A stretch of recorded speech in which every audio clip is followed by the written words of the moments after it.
Hi everyone, I'm Kaya Munn, a portrait photographer and creative artist based in beautiful Denver, Colorado. I'm going to work on some posing tips with you, although not traditional posing. These are going to be for your boudoir, your glam, and your fashion clients, but it's a different take. We're not going to be working on facial expressions or body language or even the connectivity that you really need to bring all of these things together in order to have a beautiful body composition and to create a mood that you want for your clients. What we are going to focus on is pretty hyper-specific. We are going to work on this whole area around your head, the space that's there that I think is highly underutilized by most portrait photographers. So typically we're really working the body to create triangles, S-curves, shapes that are beautiful and flowing, infinite lines, and those things are incredibly important, especially how we relate them to the actual mood that we're setting with our face and how we're connecting with our body. That said, I feel like a lot of photographers are minimally using the space around their head. So I hope to give you a few pointers on how you can maximize your posing by implementing some of these different strategies with where to position the head. Now, a fair warning is you may want your client to warm up. You may want to warm up before you do this in a photo shoot, just so that nothing hurts. And you also need to work within the bounds of your client's flexibility, which can be widely varied. I have clients who are able to really get a lot of movement out of their neck and their head, and then I have others who are pretty limited. So how far or not that you go with this is really going to be based on you and your client working together.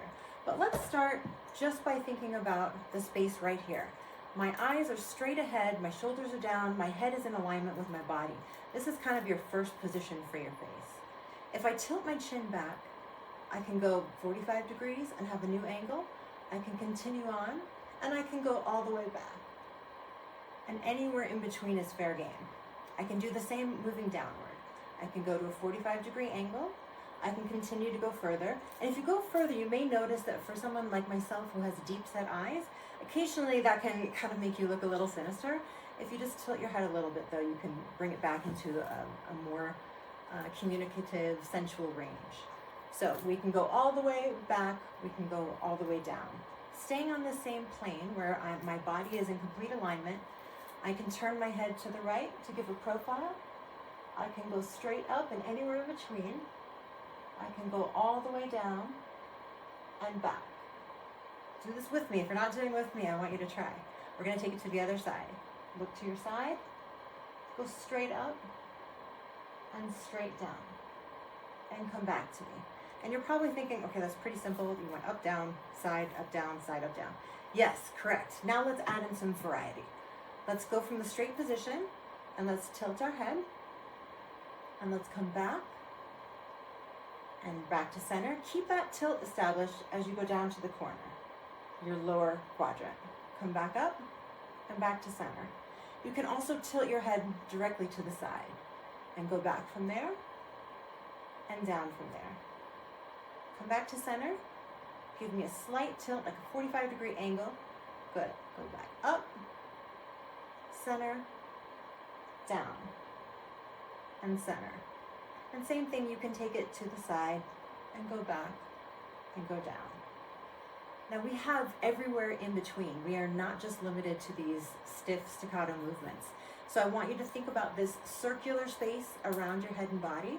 We're going to do 2 semicircles. We're going to start by taking our ear to our shoulder, and we're going to roll the chin to the chest and around to the other side and back. And if you think you're dancing, you kind of are. And now we're going to go and make the opposite semicircle above our head.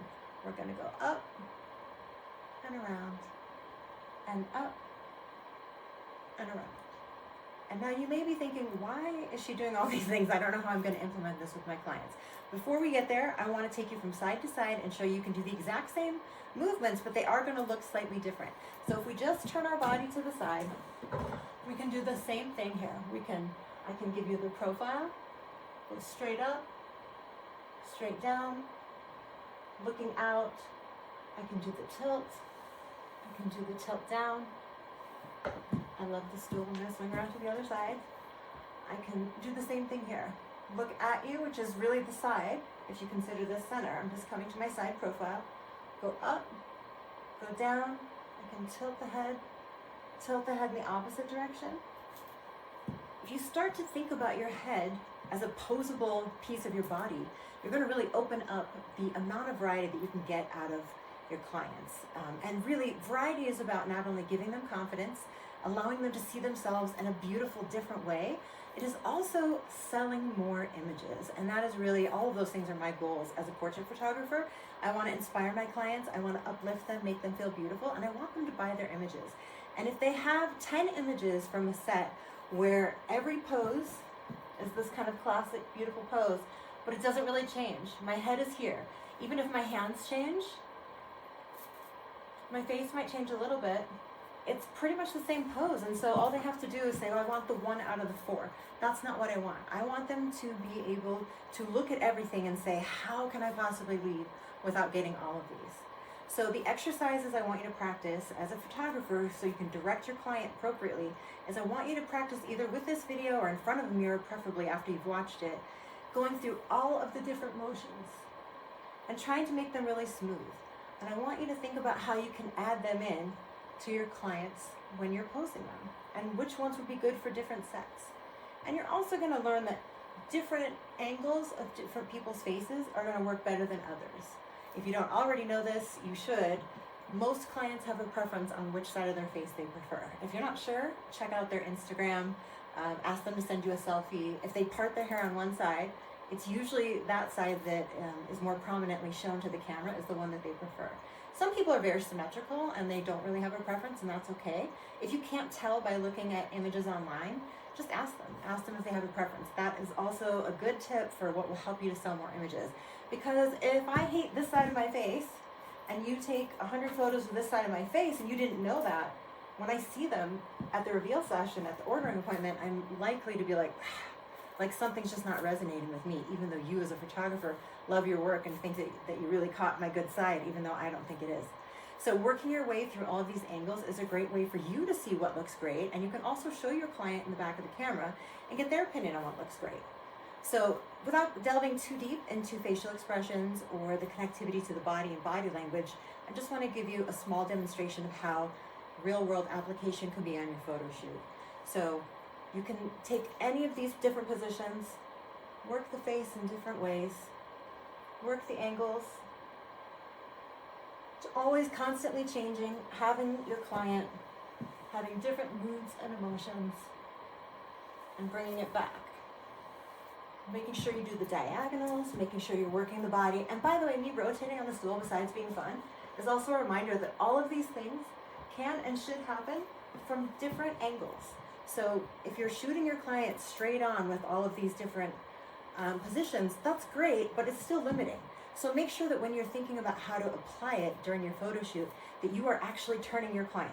Whether they're on a stool, standing up on a bed, on a couch, whatever the case may be, if they're leaning against a wall, you can still work with the wall a little bit. But I want you to think about working the different angles while you work the different poses and adding in hands and facial expressions and body language. I hope that you find this helpful. I hope that you try to put it into practice first with yourself as a photographer, because if you can't do it yourself, it's going to be really difficult to direct your client to do it. And then secondly, I hope that you come up with some new ones. I hope that you start to play around with your facial expressions and the body language and see what are some great ideas that you might have for posing your clients that you didn't have before. I really appreciate your time. I appreciate you watching. If you would like and subscribe, let me know if you'd like to see more posing videos. I'd love to do a whole series for you where we focus on more than the head. But I thought that since it's sort of a topic that's not well covered, that this might be a good place to start. I hope you enjoyed it. I really appreciate you. Thank you so much. I'll see you next time.